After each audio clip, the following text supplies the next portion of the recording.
অনেকের কাছে পরিচিত।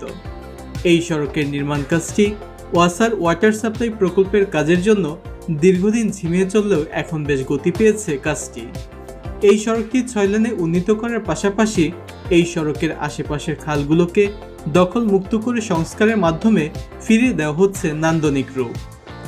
এছাড়া এই সড়কের পাশেই গড়ে উঠতে শুরু করেছে বিনোদন কেন্দ্র থেকে শুরু করে নানা ধরনের আধুনিক স্থাপনা। গুলশান, রামপুরা, হাতিরঝিল, বনানীর দিক থেকে এই সড়ক ব্যবহার করে খুব সহজেই যাওয়া আসা করা যাবে বাংলাদেশ আর্মির জলশিরি আবাসন এবং পূর্বাচলে। সেই সাথে সড়কটি যুক্ত হবে ঢাকা-সিলেট মহাসড়ক এবং ঢাকা-চট্টগ্রাম মহাসড়কের সাথেও।